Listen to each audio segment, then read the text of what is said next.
I'm Alfie Norris, a local historian from Wakefield, and this week marks the 100th anniversary of the 1926 General Strike. A few years ago, digging around in the Sheffield archive, I came across the story of a political agitator called Isabel Brown. Isabel's life spanned most of the 20th century and took her from a teaching job in Sunderland to post-revolutionary Moscow, Weimar Germany and the Spanish Civil War. It also took her here, to my hometown of Altofts and the neighbouring town of Castleford, where my own great-granddad was a miner in 1926. Isabel also left something else, an audio recording speaking about her arrests in Altofts and Castleford during the General Strike, and for the first time you can now hear Isabel's first-hand testimony. This is the former site of Altofts West Riding Colliery, opened in the 1870s by a company called Pope and Pearsons.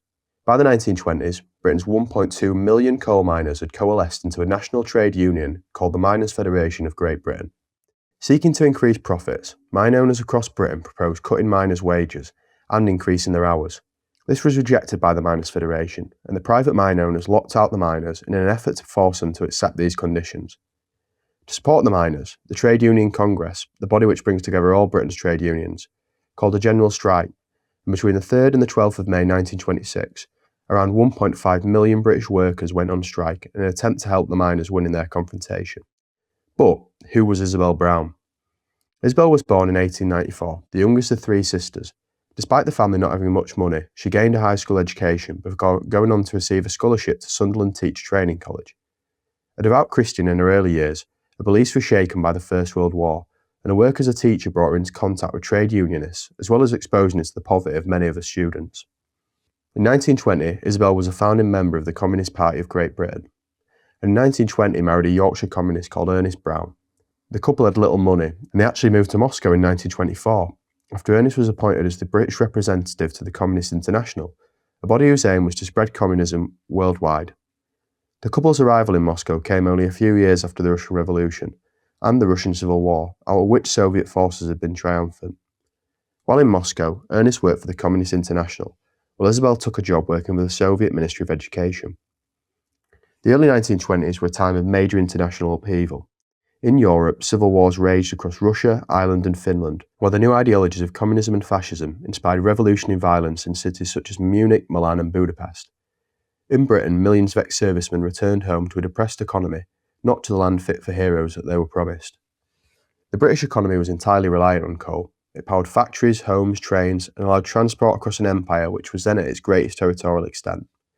Working conditions for miners were widely acknowledged as being some of the worst in Britain, although successful industrial action by regional miners' unions had slowly begun to improve things. By the mid-1920s, mine owners sought to protect their profits by cutting wages and lengthening hours. The stage has been set for a showdown between the private owners, the Conservative government and the trade unions. With the prospect of a major strike on the horizon in 1926, the British government arrested the leadership of the British Communist Party, fearing that they would attempt to use the strike to foment revolution. In response to these arrests, Isabel and Ernest were recalled from Moscow to help organise events on the ground.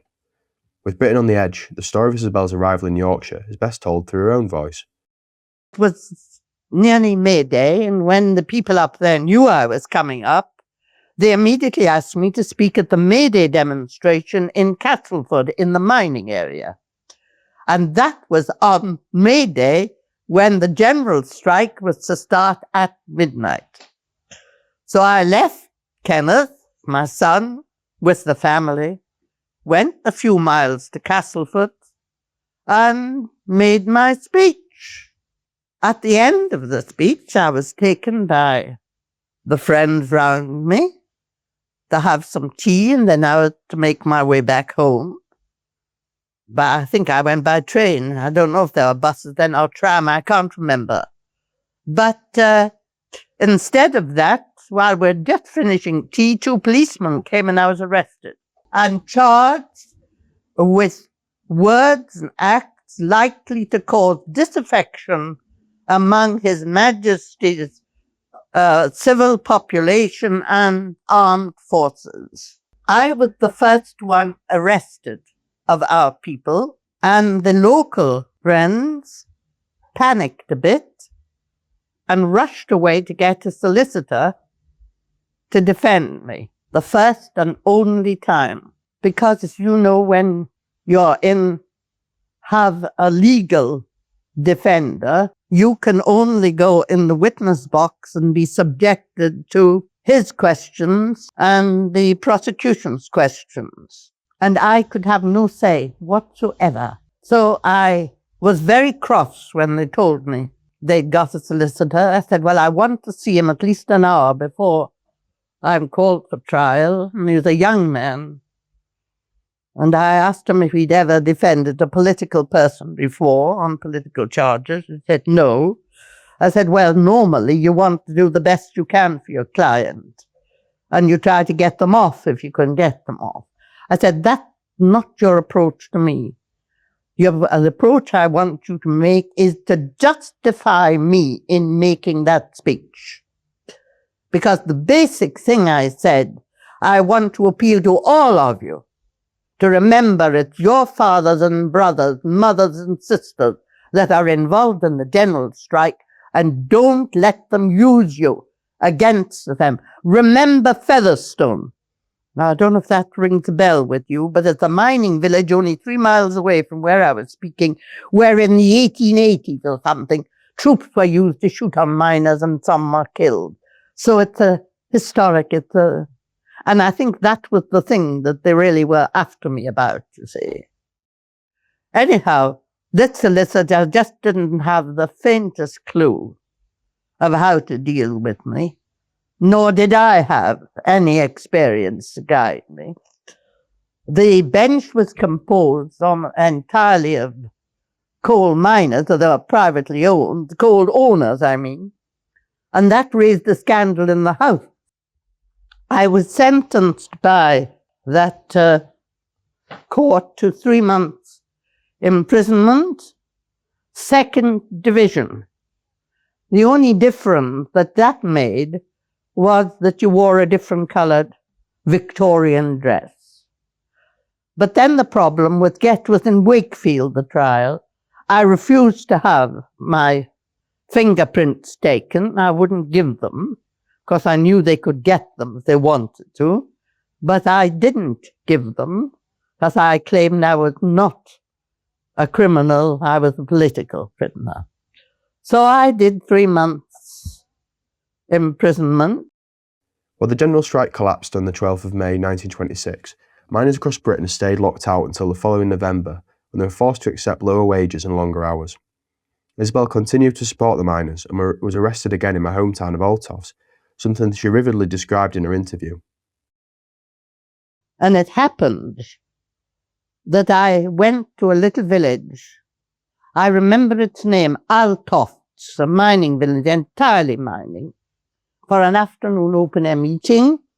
There were women there with babies in their arms, looking very hungry. The general strike had been betrayed or collapsed, whichever your political ideas tell you to say. And then the miners were still out on strike. And really, I'll say now, they were defeated. But their pride wouldn't let them give in.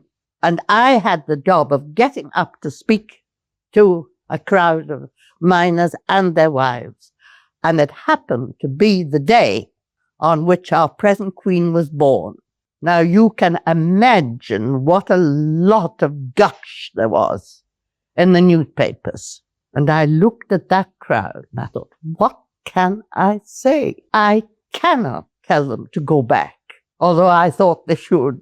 But I couldn't. I had to try and give them some hope somehow. I didn't know how to tackle it. But I had a newspaper with me. So I started off by, this very famous baby has been born. These and these are the conditions. Sun parlor, so many doctors, specialists, and so on.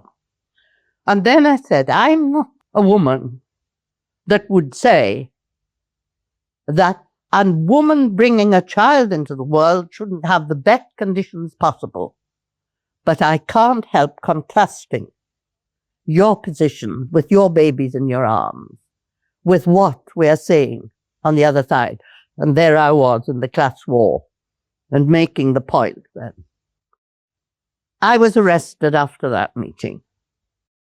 In the 1930s and 1940s, Isabel was active in opposing the rising tide of fascism in Europe, speaking at the last free meeting in Germany before Hitler's rise to power in January 1933, and later travelling to Madrid in the first months of the Spanish Civil War in 1936 as part of a committee investigating German and Italian intervention in the war.